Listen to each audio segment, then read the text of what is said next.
Welcome to the Science Library. So good to see so many of you here today. I just would like to point out a few things. As usual, the event is being streamed, so everything being said here you will be able to find it again on the Science Library's YouTube channel.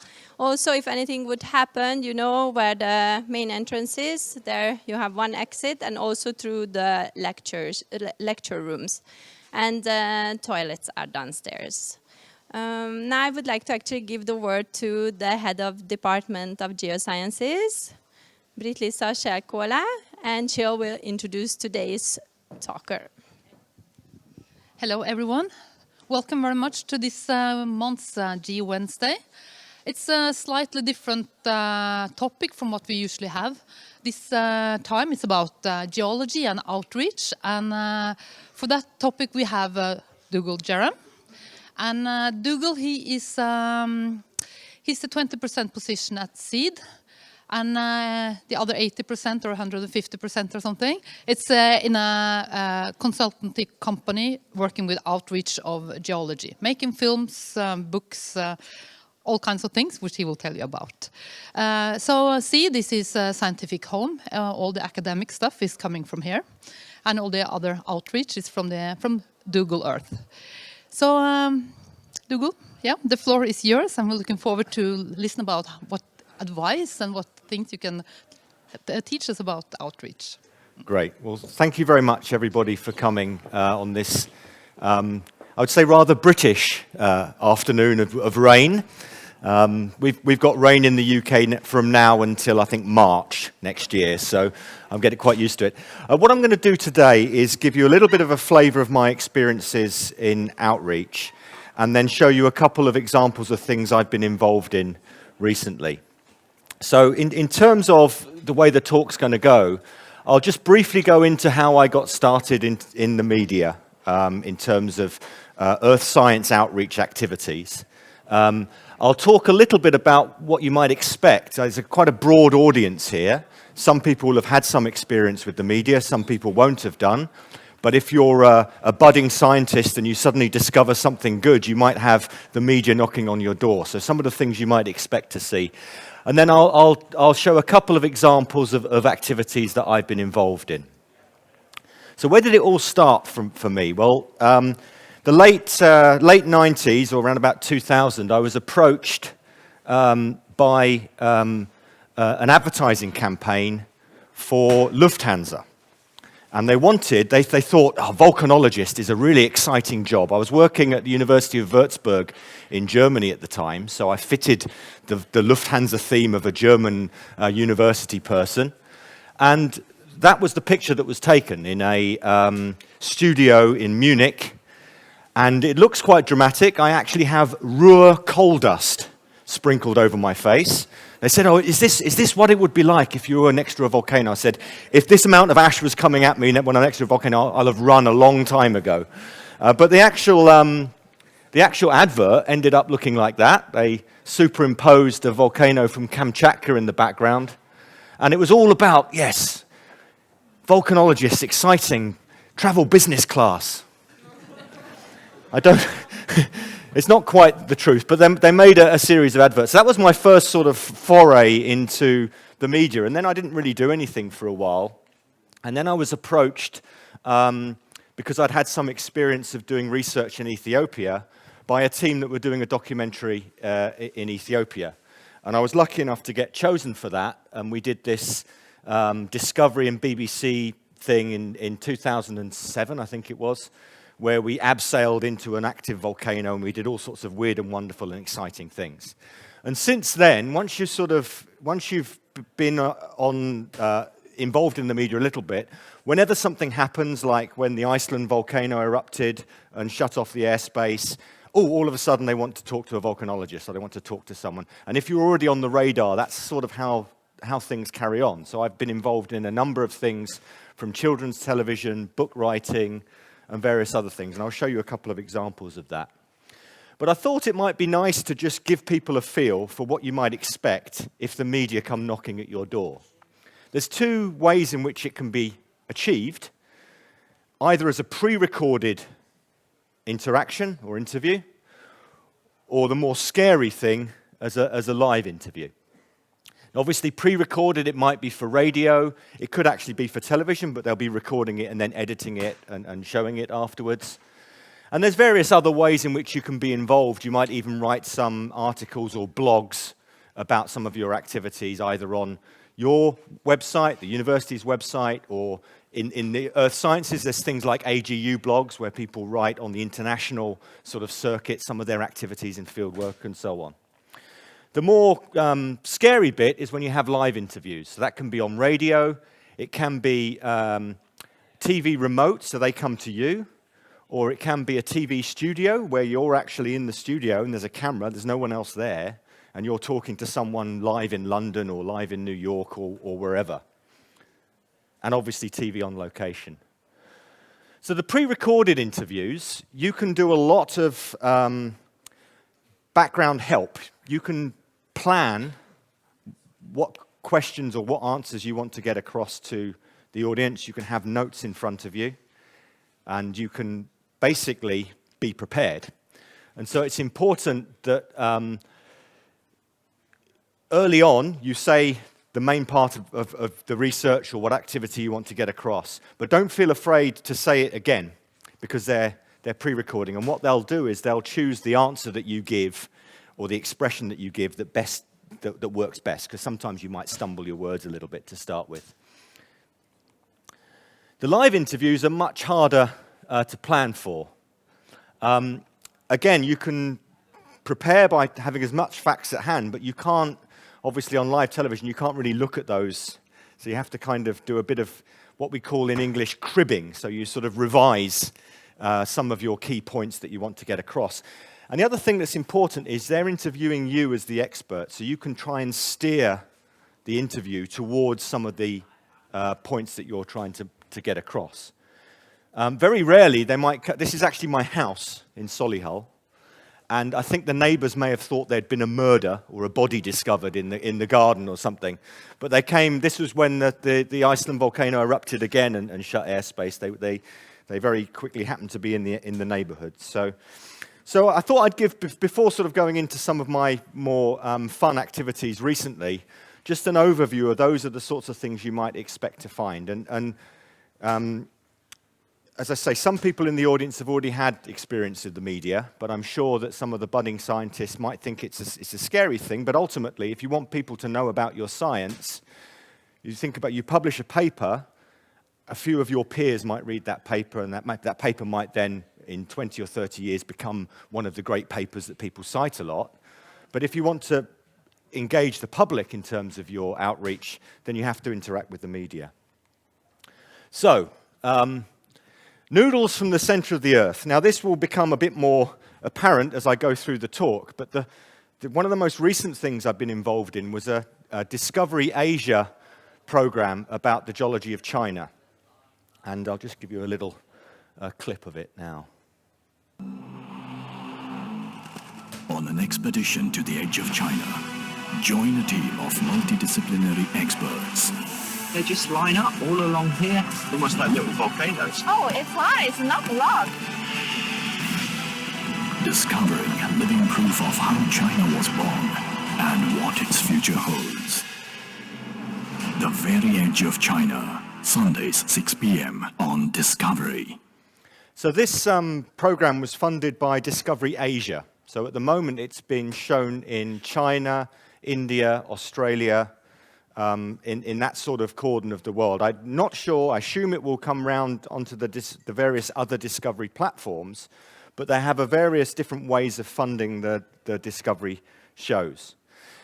And what I was able to do was take a really quite spectacular journey to see some, I mean, we kind of know China for the Great Wall and some of its big cities. But actually, there's quite a lot of wilderness areas in China that we probably know a lot less about. And the show features areas where we look at the sort of Tibetan area, the mountainous area. We start to look at some of the desert areas. So right up in the northwest here is all actually desert area. Then we look at some volcanoes and some elements of permafrost in the very northern part of China. So the idea was to go and look at some of these more remote areas in the country. So we'll start in Tibet, and we went to look at some of the mountainous areas, but part of what we were trying to do was look at how people in China, the different cultures in China, are living with their environments and how they interact with them. And so the first thing we went to do was we went to see some Tibetan monks that practice medicine. So they've got their own type of medicine, and they actually go and collect things like calcite and other minerals that they break up and they make into tablets. And there's a whole sort of ethos of medicine that they believe. And so we were interested in interviewing them about how they collect their minerals and what they might get out of it. We also went to some of the highest monasteries that are associated with this part of the world. And what's interesting there is that they have lots of stories that are associated with the mountains. So they're very much involved in their natural environment. The mountains bring the streams, which bring the water, which brings them the goodness. But also the mountain can be scary or can be dangerous at times. It can be unhappy, and it has avalanches and things like that. So we were looking at how they interact with the mountains. And it was also my first experience ever of a thing called green screen. So this is where it's rather strange. We're at 4,500 meters here. It's very difficult to breathe. And they come along with a big sheet and put it up. And I'll show you at the end of this segment a little bit of an animation of an erupting volcano that they did with a green screen. So the idea is when you're in the green screen, they can chop you out completely and put any animation on they want in the background. So they can merge between the mountains. So we had a whole mountain building type episode, and then we had a volcano one. And we went up to look at the glaciers. We went up with some Chinese scientists and an American scientist that are mapping some of the Tibetan glacier retreats. And the sort of middle part of Tibet is seeing some of the most dramatic retreats of some of the glaciers on the planet. So they were very keen to look at mapping those out and understanding those.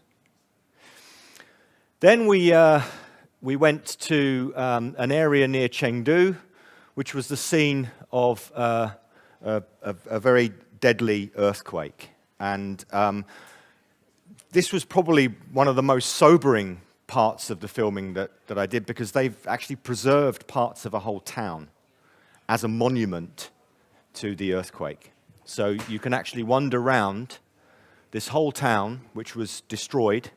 Thousands of people were killed as part of this 2008 Sichuan earthquake in Beijing.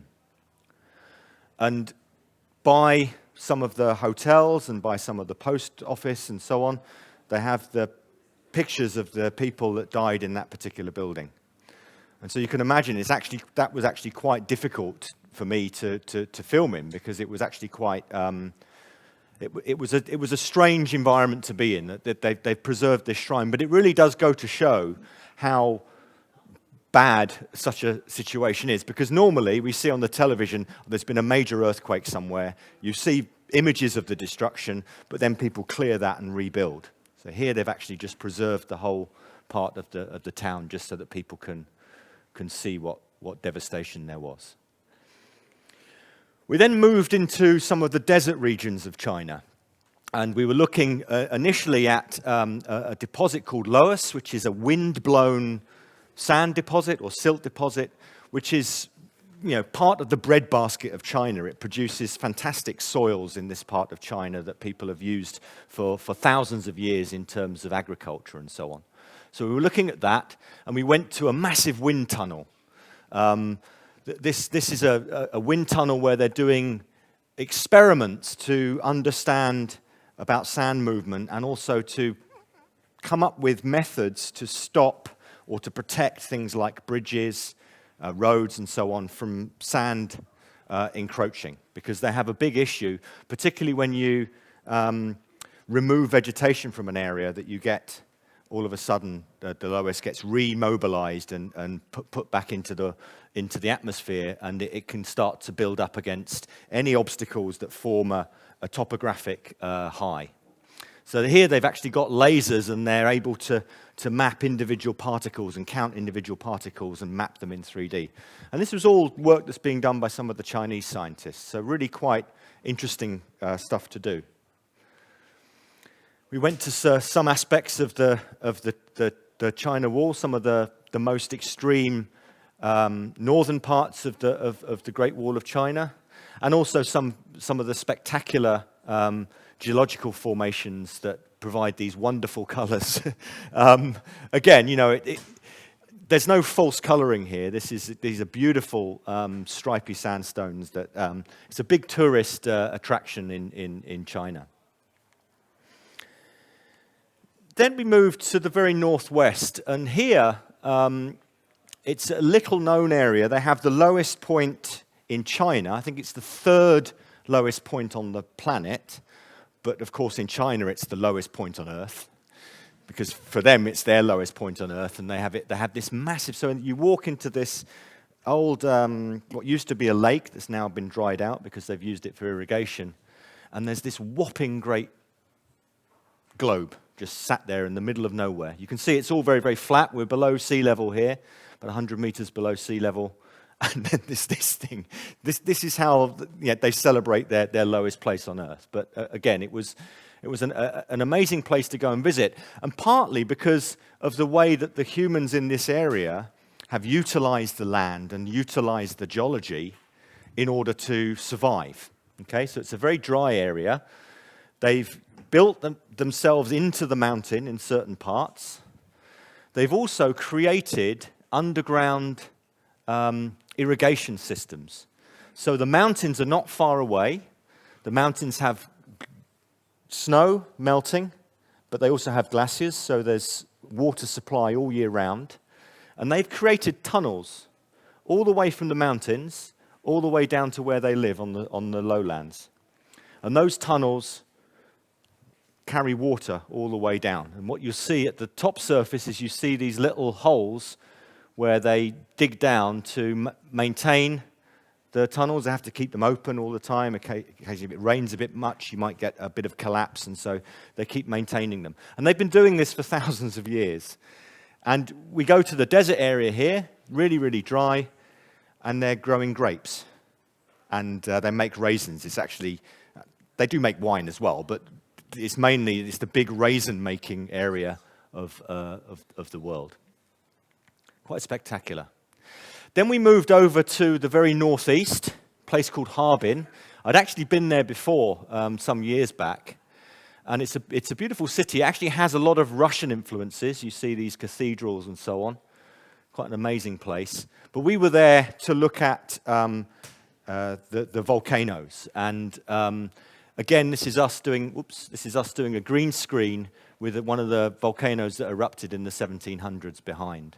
And it's quite interesting to see as well how the Chinese approach their tourism and their science outreach. I mean, this is a little poster that was by the side of this volcano, and you can see they've done a really good job at trying to explain how a lava flow is made and how it has interacted with the environment and so on. And finally, we moved right up to the north. And here, we were looking at, this is a ground-penetrating radar system where they're trying to map out the permafrost.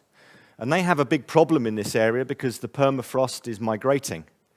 Because of the global warming, they're starting to find areas that were normally permanently frozen are starting to now thaw a bit more in the summer, and that's affecting buildings and so on. So we were there with some scientists investigating that.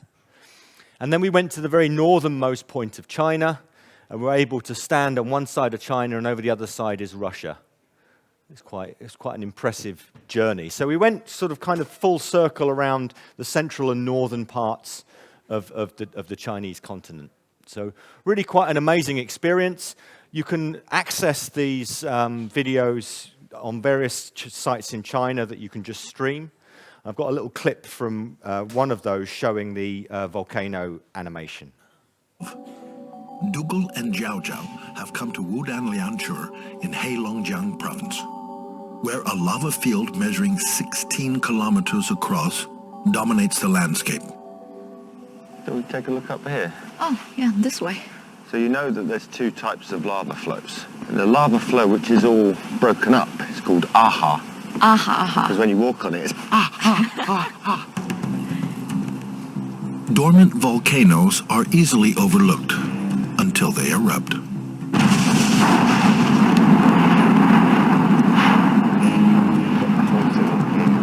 On the 14th of January, 1720, Old Black erupted 1 cubic kilometer of lava, changing the landscape forever. By the end of the year, the area had grown 5 new mountains and 5 new volcanic lakes. So it's quite amazing. You can see that this was how they used the green screen to have the volcano erupting, and then they used the fact that we had this walkway to cut us out and put the lava in. So it's quite an interesting process of doing the filming, because in the filming we weren't allowed to move off this so that they could cut us how they wanted to. And obviously this whole bit here was filmed with a drone from above. So it just goes to show the different ways they do this. Oops. Let me just carry on with that. Dougal and Jiao are exploring a lava tube under Old Black. Yeah. So this actual cave is a fossil lava tube. Wow. Yeah, so when the volcano was erupting, this was actually channeling lava along. Now if you look here up on the roof, What's that? they're actually called lava stalactites. So they're where the lava was dripping off the roof of this tunnel. Wow. And now it's frozen in time. It's amazing how something so hot can now be so cold. Can't believe that. This underground tunnel, gouged by terrific heat, is now constantly frozen with permafrost. We were looking at fossil lava tubes. And what they've done is they've actually built ice sculptures in it. Look at this. What a colorful world. Crystal Ice Palace. crystals. So this is a rather bizarre place because you go underground and the lava tubes are in permafrost. And at Harbin, they have every January, they have an ice festival. And they make big sculptures all around the city. And it's a very famous, I mean, if you just type in Harbin Ice Festival, you'll come up with loads and loads of pictures. And what they've done is they've created a permanent ice festival within the cave. And they've made all of these different ice sculptures. And because the cave is constantly below zero, they're there all year round. So really quite a bizarre place to be in, because they've made them all sort of fluorescent. So the next activity, and it's something that's currently going on at the moment, is with colleagues at SEED. And this August, we went round Norway to capture elements of the Norwegian mountains and the Norwegian geology that help us to explain a thing called the Wilson cycle. Now, the Wilson cycle is essentially the whole cycle about how you build up mountains and how you destroy mountains. And so we're going to be making a couple of information videos about that. But in doing so, we had great evenings. We wandered around beautiful countryside. We saw some wildlife, but mainly that was sheep, really. We were harassed by sheep on the outcrops. But I'll show you a couple of little clips of the things that we're developing for this.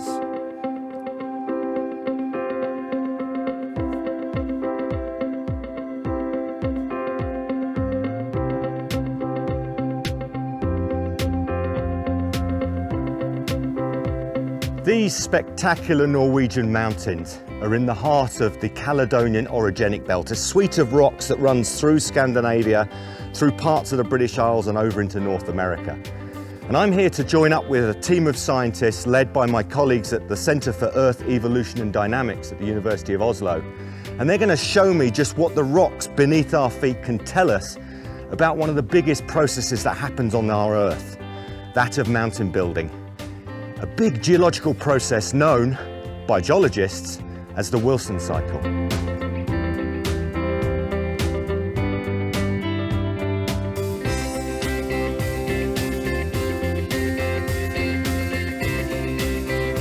So this has allowed us to sort of produce particularly with drone filming, you can produce quite spectacular filming. And what we're trying to do at the moment, or what we're in the process of doing, is editing a series of clips so that we make small educational videos about the Wilson cycle.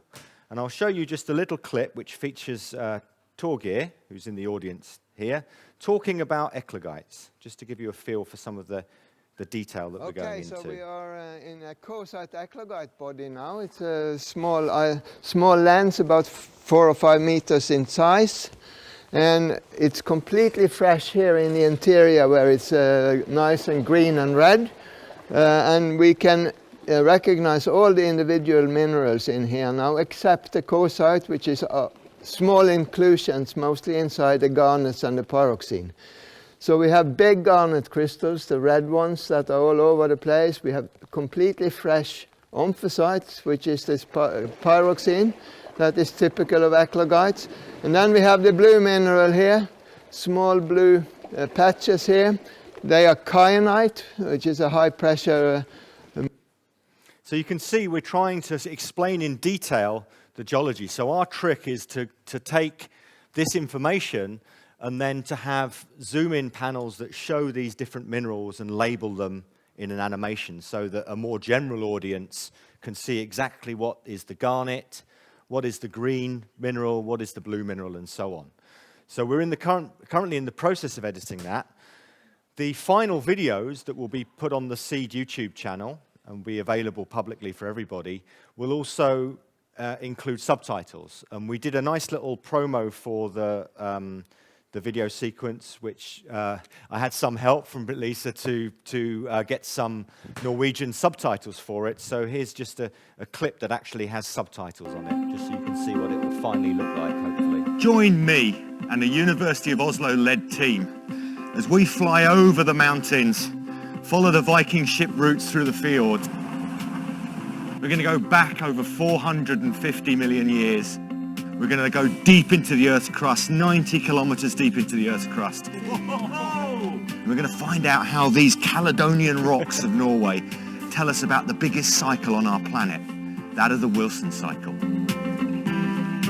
So the hope is we'll end up, and this is really the brainchild of Torgeir and Carmen at Seed, to develop a series of informational videos that will be not just useful for the earth science students, but for general people to get some feel of the science outreach and some of the activities that are going on here in Oslo. And the very fact that a lot of the geology of Norway has been fundamental in building up an understanding of mountain building on our planet. So actually it's the Wilson cycle was essentially thought up and born in Norway. So finally, just in closing, I wanted to talk briefly about books, because obviously another way in which we can express our science is through books. And initially I started writing textbooks, so I've written a field guide to igneous rocks textbook and this introducing volcanology sort of textbook for, I guess, first year type students. But then I got involved in more broader aspects of outreach. So because my passion is volcanoes, I wrote about Volcanoes of Europe, which it's quite a detailed book, but it's a book for the general people that are interested in finding out about volcanoes in Europe. So there's a lot of information in there that's easily accessible. But I also started doing some children's books, and I initially did a picture book called Victor the Volcano, which is about an island that wants to become a volcano. Doesn't realize he is a volcano until he erupts. And more recently, I've written a travel guide to the center of the Earth. Now, obviously, it's not that easy to get to the center of the Earth, so you have to believe that you can travel to the center of the Earth. And so we came up with this idea that there'll be a machine or some sort of thing called it the Beagle Pod, after Charles Darwin's ship, that would allow you to go to the center of the Earth. But once you've got past that proposition, and this book is amongst a series of books, there's a Traveler's Guide to Mars, a Traveler's Guide to the Big Bang, and A Traveller's Guide to Infinity. So the ideas are quite abstract, but then along the way, the whole point is that you find out educational things about the planet. So you find out statistics about the Earth, you find out all sorts of information about Mars and so on. And they've picked different experts to do the different books.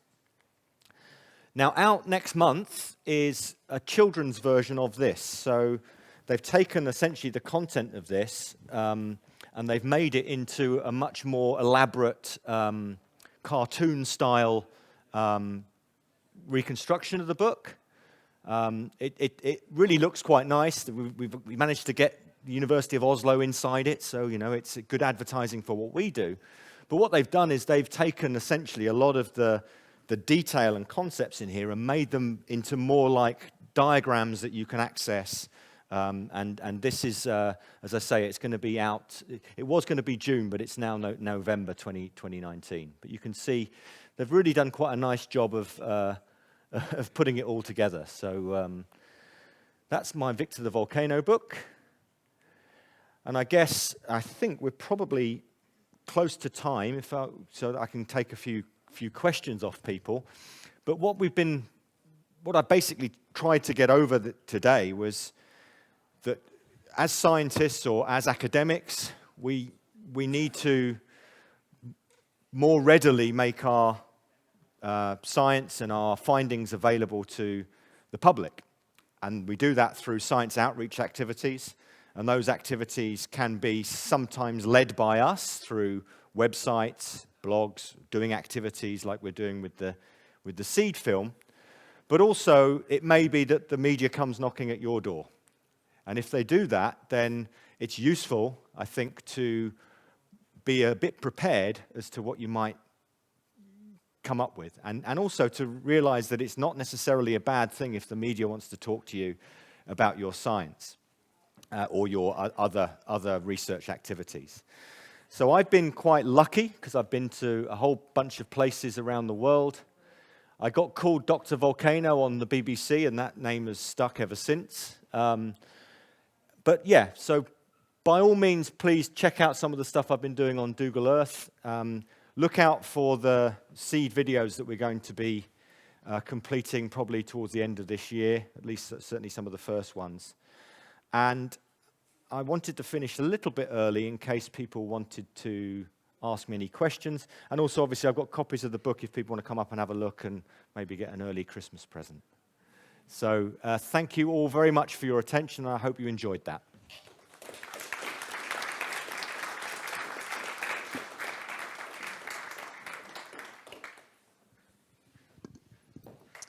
Thank you very much, Dr. Volcano. Now you got a name here as well, I think. Thank you for taking us on this journey. You must have seen so many places on Earth that most people... I've seen more noodles than I want to see for a while. It's amazing because the Chinese filming took 5 weeks, and that's 5 weeks of Chinese food, breakfast, lunch, and evening meal. So you get used to noodles very quickly. Questions, anyone?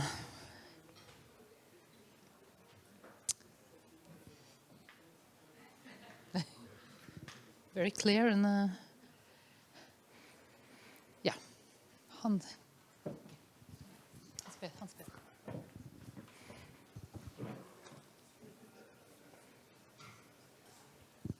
Thank you. I wonder if you read Bill Bryson's A Short History of Nearly Everything. He starts out explaining how he read a book or text with some illustrations similar to the ones you showed us there with a cross-section of the Earth. Yeah. And he said that what sort of started him off to write about science, popular science, was the question, how the hell do they know this? Yeah. And how the Earth looks like inside. And I was wondering, will you address that question in your books? Yes, well, this was one of the first problems I had, is that when you, and this was both with the sort of more grown-up version, but also with the children's version, is people believe that the mantle is completely made of lava or magma. It's completely molten. And so you often, as with the child's book, they do the illustrations. So they go away and come up with a bunch of illustrations, and they just label them magma And it's all wrong, because actually there's a very small percentage of the Earth that's molten. One is the outer core, and one is a small area about 100 to 200 kilometers depth where we can generate melt. But other than that, it's all solid. And so you have to get that over and explaining to people that their vision, and part of the problem is if you have an animation in the media which has it sort of red and globular, people think it's like a lava lamp and the whole of the inside of the Earth is magma. And then they start worrying when you start drilling somewhere. Oh, are you going to drill into magma? Well, no. But we have actually drilled into magma, because in Iceland they actually drilled into some molten magma. So it can happen, but it's highly unlikely. So yes, exactly. Some of those, the whole point of doing books like the Centre of the Earth Travel Guide and the children's one is to make it interesting and fun, but to have facts in there. And hopefully then by learning by stealth that they take in some of those facts and statistics. I mean, for example, where would you go if you wanted to take the longest route from the surface of the Earth to the core? Where would you go? Hands up. Where would you leave from? Yeah? You need to be near the equator because the Earth is an oblate spheroid. So people say, oh, Mount Everest, the tallest mountain. But actually it's a volcano near the equator that's the tallest actual point on the Earth's surface that goes through. And then again, people might think that where would the deepest part of the Earth, where would be the shortest route? And again, people think, oh, the Marianas Trench, the big trenches in the Pacific. But actually, it's North Pole area in the sea. So again, it's trying to get those kind of facts over to people so they can hopefully learn. Yep. Yeah.